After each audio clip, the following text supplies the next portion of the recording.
नमस्कार सर्वांना. एक कविता केलेली आहे, अगदी ताजी आहे ती कविता.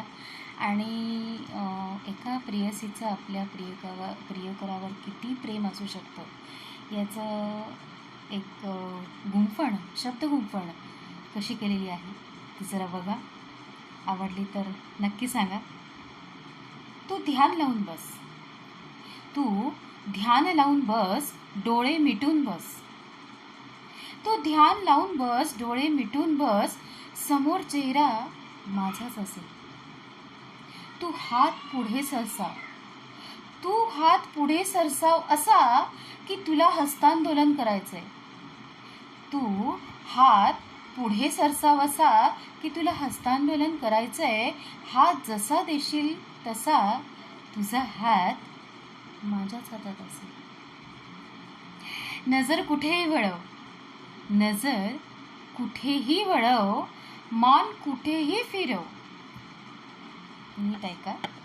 नजर कुठेही वळव, मान कुठेही फिरव, जळी स्थळी काष्टी पाषाणी, फक्त मी आणि मीच असेल. प्रणयगंध हा कस्तुरीसारखा माझा, प्रणयगंध हा कस्तुरीसारखा माझा, सदोदित तुझ्याच जवळ दरवळत राहील.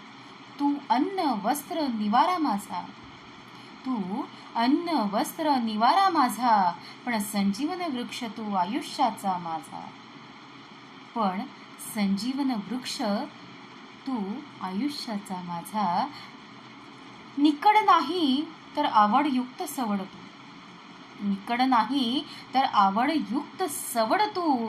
सप्तसुरांची बाराची गुंफण माझ्यासाठी, सप्तसुराची बाराची गुंफण माझ्यासाठी. पण त्यातला 13वा सूर फक्त तू, पण त्यातला 13वा सूर फक्त तू. सप्तरंगी इंद्रधनुष्य असतो खरा, सप्तरंगी इंद्रधनुष्य असतो खरा, पण बहुरंगी व्यक्तिमत्वाची उधळण तू, पण बहुरंगी व्यक्तिमत्वाची उधळण तू. वर्षा ऋतूतला पहिला पाऊसच काय, वर्षा ऋतूतला पहिला पाऊसच काय, पण माझ्यासाठी अखंड प्रीत बरसात तू, पण माझ्यासाठी अखंड प्रीत बरसात तू. एक रूप आपण दोघे समरसता अंगी सारी, एक रूप आपण दोघे समरसता अंगी सारी. आत्मा ही परमात्मा होतो, आत्मा ही परमात्मा होतो. तुझे ध्यान लागता अंतरी, तुझे ध्यान लागता अंतरी, तुझे ध्यान लागता अंतरी. धन्यवाद.